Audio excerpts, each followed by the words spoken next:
Shooting it raw? Yes. Shooting it raw. Oh, nice. Okay.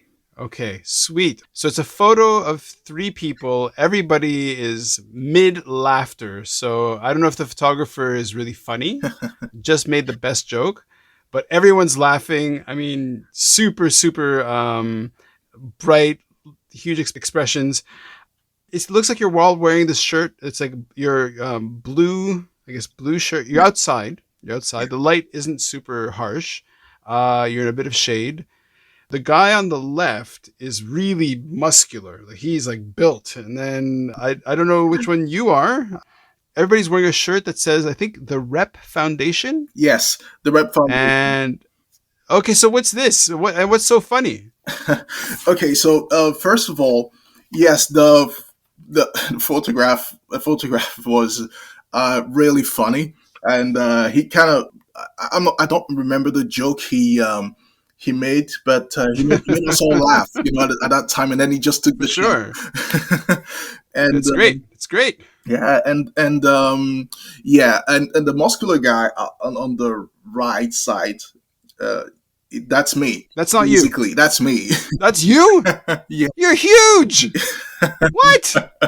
Dude, what do you eat? You're massive. I used to gym a lot. Yeah, you could say that again. I mean, you're like your bodybuilder huge. Look at your face. Aren't you nice? Wow. Okay. So respect. Thank you. Okay, so so I the Rep Foundation, basically it's a non-for-profit development organization based in Ghana. So because I studied there, so I had to kind of get into the active life and genuinely contribute to community development. So this organization specifically focuses on African rural communities and their environment. But the biggest strategy that is put forward is youth engagement. So that's why in this picture you see, like, we all young people. I think at that time we weren't even 30 years old yet, so we're still in our 20s. Okay. And more of our teammates as well were even younger than us, so basically 17, 18 years old. So the big idea of these photographs was to advertise the joy that young people had to have in development. So focusing on development, on elevating communities, and is some form of empowerment that we are sharing with young people. So we are trying to tell them, you can do this for your community.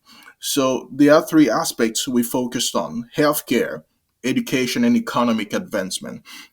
So we kind of gathered different people from different field of studies or knowledge, and into one group that is capable to advance all those 3 criteria. But the striking point here is that we are all young, and we really want to to make an effort, to change the world and to help them, considering the importance of the environment they live within. Right. Okay, so within that sphere, okay. Mhm. Now, the thing about youth is that every year that you do the work, you get farther away from that baseline or whatever. So, for example, I once went to this youth conference for entrepreneurship, and there were about 30 or 40 people. And then one of the exercises was, okay, everybody, let's align everybody from oldest to youngest. Okay, so it just as a kind of team building thing, right? We had people from all over the world, and I was devastated and shocked to realize that I was the oldest person in the room, and I was like, "What?" I was really stunned, and so this photograph was done in 2019. You say, yeah? Yes. Okay, so how about you talk about what you've realized since then in terms of your mission, your goals, the outreach to youth? How do you interpret that connection to this photo done, 3 years ago, Hmm. and now, and how much that's changed you. That was at that moment I took that picture, that photo. I really had to. I mean, I really had to reevaluate where how far I went, before even I take the picture, and how far I want to go in the future. So how far I want to see myself in the future. So, but then now that I'm looking back at this picture, I see that I've really made a big jump because, Mm-hmm.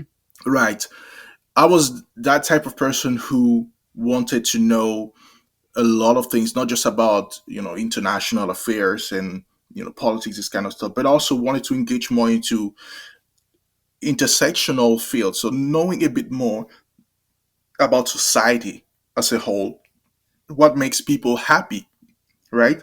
So Yeah. we think about young people today because we think about the population and the future that the Earth population has. So we sometimes kind of tend to be worried about it. And at that time, I took that picture.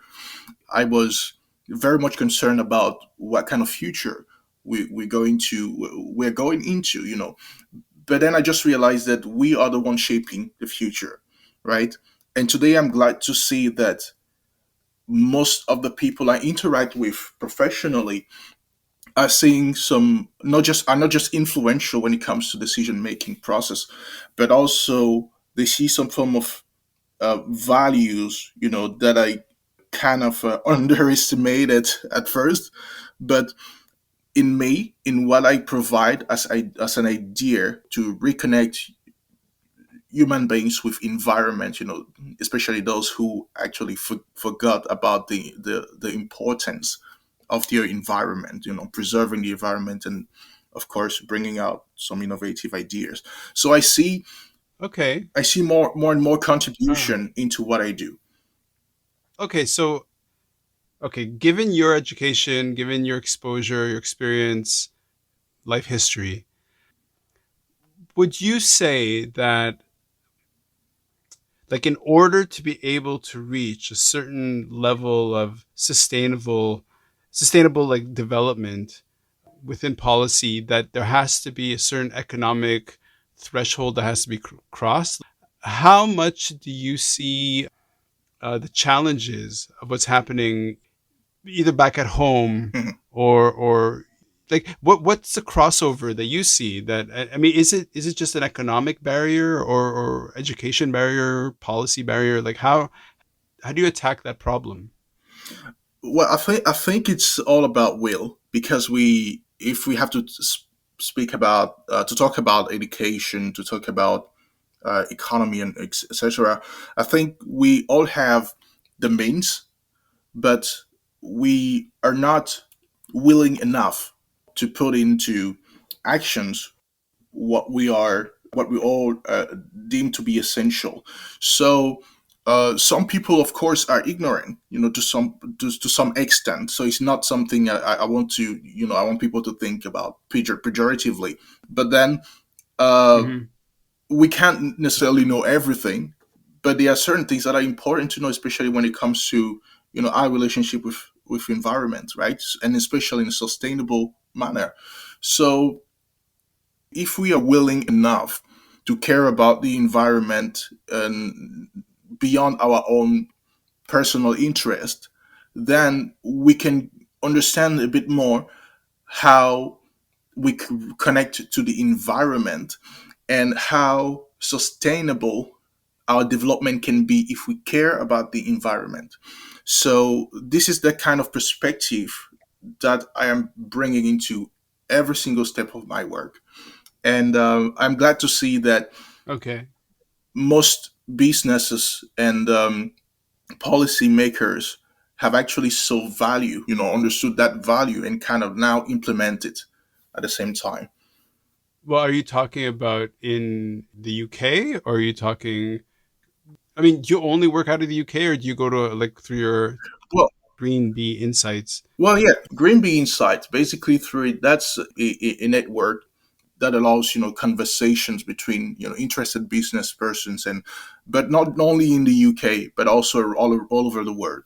So my focus is more Okay. global, than just national, or just regional. So I have clients basically that are based that interact with me from all over the world, and you have some in Southeast Asia, and then you have most of them who are quite interested in investing in Africa from different Western countries, and even those who are actually investing in the UK themselves. So I think that idea that I'm sharing Okay. doesn't just apply for an African context, because when it comes to environment, it's still a development process, even if we are framed today as either developed or developing words. So this is much more important. Mm. Okay. Do you want to move on to the next photo, or do you want to stay on this one? Yeah, let's Because do it. look, this photo is it's so in the photograph, it's so positive and it's so everybody's laughing and it's really great. Now, how do you see your character influenced? Because the work you're doing is actually upsetting. It can be quite depressing. It can be challenging. So, how do you see yourself like personally shaped? Personally, I think I'm not a I mean I don't know if I could talk to myself as an idealist or something like that. But the work that I do give me joy, because I see more and more people being interested. At first, I was very skeptical whether people will be interested, into sustainable development, into policy, because whenever I talk about that, people say politics is boring. Politics, it's knows little about Mm, science, right. knows little about the environment, and is mostly self-centered. Serves kind of like serves itself, but I think it's just an idea that has shaped many different policymakers over the years, and over the past decades, and in such a way that they don't consider certain aspect of things. But of course, I think it's all Mm, about being humble, and then rediscovering, what is the value of politics itself, or policy making itself, into bringing or leading for sustainable development. So this is the bridge that the intersection I'm trying to, to build, or let's say to contribute to. And I know many people don't see that link, many people don't understand it yet, but once it is uh-huh. understood, then they are able to implement it to dare and try. And when it works, they actually write about it and they are actually happy. So this is how Sure. I find my joy, and I saw many people succeeding when applying it, and it makes me feel even happier and more encouraged to continue. No, I completely get that. I'm just trying to understand your world. So, do you work mostly with the commercial sector? Do you work mostly with governments? Are you kind of a bridge? What does your what does your scope normally look like?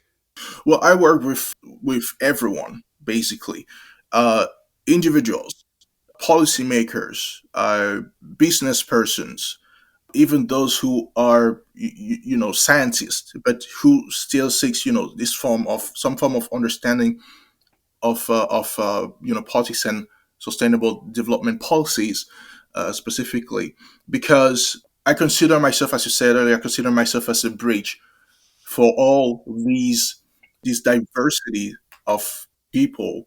And because whatever we do, whether Mm, is in one mm, sector or the other, has an effect on the environment and the policies that we make, the activities that we run. So at some point, it's a circle. It's a circle of cause and effect that we see happening and repeating over and over. So okay. Okay. because I understood that I had to be that bridge, and to be that bridge, then I understood that I had to be that person who knows 360 degree about not just my field, but also about any other field I can get in touch with to know a bit more and providing even more bridging solutions. Mm, okay. Here's okay. Now this is gonna be completely random. Okay, and I'm just gonna follow whatever tangent or whatever I have. I'm always listening to people's voices and the way they speak and the choice of words and their intonation. And some of your words are kind of accented with a kind of a British way of like a sort of an English accent. Some of them remind me of Quebec, of an English speaker who has French as a basis. So now, excuse me if I'm completely ignorant, but Cameroon, do you speak French as well? Yeah, of course. And just for, let's say, for a fact, Cameroon is, I think Cameroon and Canada are the only French and English speaking countries, bilingual speaking countries in the world. I suppose it is officially Yeah. anyway. So And isn't that funny that I could hear you speak, and I think it sounds very familiar in terms of the French undertone. But anyways, keep going, keep going. Sorry. but absolutely, you've got it right. Actually, I am from a French speaking background. So my family, basically, what family I was raised into, is has French as first language, first official language, anyway. So French is also de facto my Okay. uh, first language. So English is just like a secondary language I had to, kind of learn and really deep dive into in order to do whatever I'm doing today. Right, right. Okay, okay. Look, I know those are from left field, but listen, we're getting to know each other. Veux-tu passer la prochaine photo? Oui, bien sûr. Okay. Okay, great.